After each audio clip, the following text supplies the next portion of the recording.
everyone, it's Peyton from Rackets Runners, and today I want to take a look at the brand new New Balance Ellipse. This is a brand new shoe, and I've seen a lot of discourse and confusion online about where this shoe stands in New Balance's lineup, and I'm happy to clear the air. Before we dive in, if you'd like to stay up to date with our store's running shoe reviews, please take a moment to like and subscribe. It would mean a lot to us.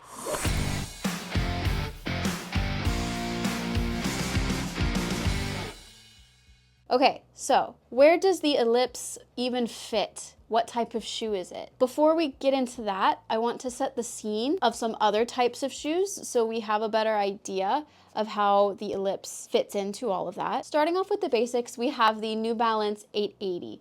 This is a neutral daily trainer.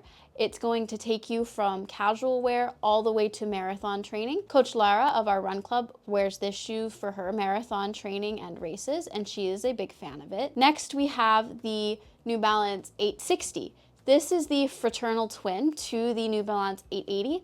It's built for the exact same purposes, but it does have arch support built into it. It's a stability shoe, so it's for people who pronate. Next in the New Balance lineup, we have the 1080. This is the more plush and responsive older sister to the 880. For those of you who like a little bit of a softer feel for those longer runs, you would go with the 1080. Whereas people who like a little bit more of a firm shoe, you would go with the 880. Next, you have the New Balance More.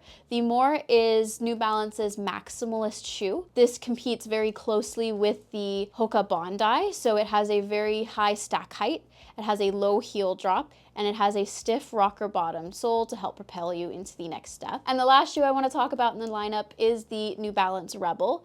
This is a tempo run shoe built for speed workouts. New Balance does have other shoes, like their carbon-plated race shoes, but these are the more important shoes that I wanted to lay out so we can understand where the Ellipse fits in. New Balance developed the Ellipse because they wanted to make a shoe for everyone. They wanted a shoe that would bridge the gap between a casual shoe and would also make running feel fun and easy. The shoe is a daily trainer that's designed to be very versatile and can let you go from casual wear to, if you have a more relaxed office setting, wearing in the office, to also being able to go on runs, run errands, all of those things, all in one shoe. New Balance's goal with the shoe was to kind of take a step back from the way running has shifted in the recent years towards all of these numbers and PRs and stats and shoe specs. Their goal was to make running feel fun, both physically with the shoe under your foot and mentally, just getting people back out there and enjoying their time on the pavement. So to determine where the Ellipse fits within all of the other shoes I previously mentioned, we first do want to take a look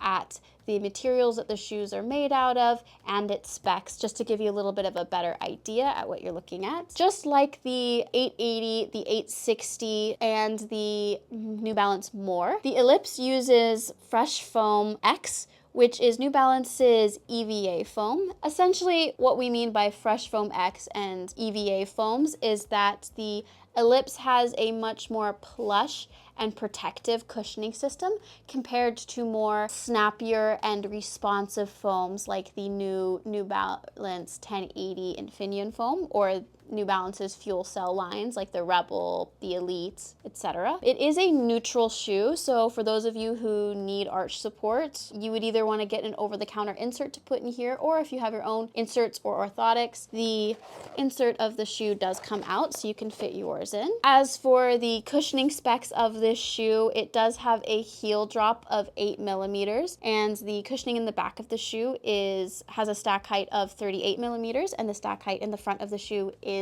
30 millimeters. For those of you who are concerned about the weight of the shoe, a men's 9.5 standard width is going to be 9.6 ounces, and a women's size 7 is 7.7 ounces. Taking a look at the upper of the shoe, New Balance put a lot of thought behind making the upper very appealing and stylish. Personally, green is my favorite color, so I'm a huge fan of this colorway, but it also comes in like all white, all black. I've seen it in a black and orange color, bright neon green color. So they put a lot of heart and thought into making these shoes something that someone would enjoy wearing. And I think that's very evident with the design of the shoe. I very rarely see a running shoe that looks this visually appealing.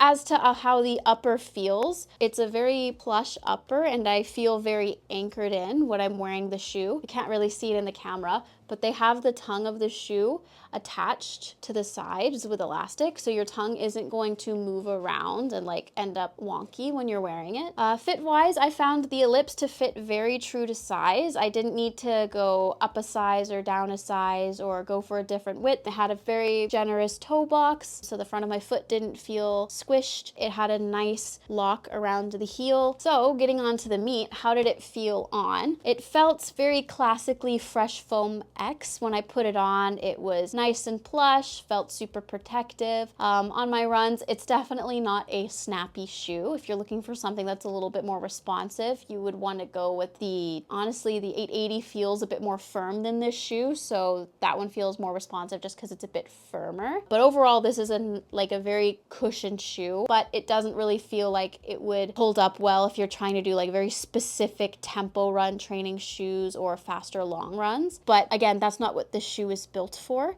This shoe is built to be more of like an everyday casual trainer. When I was wearing it as an everyday shoe, wearing it around the store, just getting lots of hours standing in it, it was super comfortable. Didn't really notice any aches and pains. My biggest takeaway during my running for how the cushioning feels is that this feels very much like you're running on a very plush mattress, not a springy mattress. So from what I gathered from this, the longest run I went on these was 10 kilometers or about 6 miles. If you are the type of runner who is sticking to a very precise training plan, you are doing different types of runs, where this shoe would fit in is that this is a little bit more of a short recovery run shoe or a short run shoe. I would say this shoe is geared more towards people who are casual runners. If you're going out and you're running like once or twice a week just to get a run in, this is the shoe that would be great. They did not develop this shoe for people who are going out and running 10 kilometers every day or running 4 or 5 times a week. This is not the shoe that they built that for.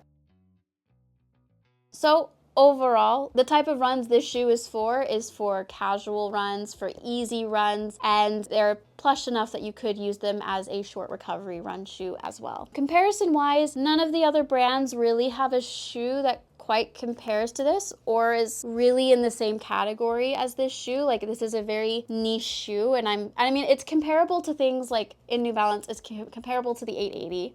It's comparable to the Brooks Ghost. It's comparable to the Mizuno Wave Rider. I would say those are a little bit more technical feeling shoes. Why I consider this to be in a slightly different category is because they did put in so much effort to have it bridge that gap between a casual shoe and a running shoe. And why I say that is because a lot of the running shoe brands have been using their more heritage running shoes or their shoes from the 90s. They're coming back in the athleisure and sports leisure styles. Mizuno's doing that as well. Asics is doing that, bringing out their more traditional running shoes back in for style purposes. New Balance is the first brand that I've seen do that almost in reverse, taking the technology of their modern running shoes and making a shoe that can be used casually, because not only is it a running shoe, but it's stylish. So I think that's a really cool niche that New Balance has created, and I'll be interested to see if any of the other brands do the same thing. If you're a visual learner like me and want to actually see all of the stats and information about all these shoes that I've talked about next to each other, I'll ask Luca to place a chart in right after this so you can pause it and take a look and compare and see which shoe is best for you. Thanks for sticking around. If you'd like to check out these shoes, you can look at racketsandrunners.ca. Or if you're ever in Vancouver and you'd like to visit us in person, we'd be happy to see you, and you can chat with our expert shoe fitters and we can help narrow down what would be the best fit for you.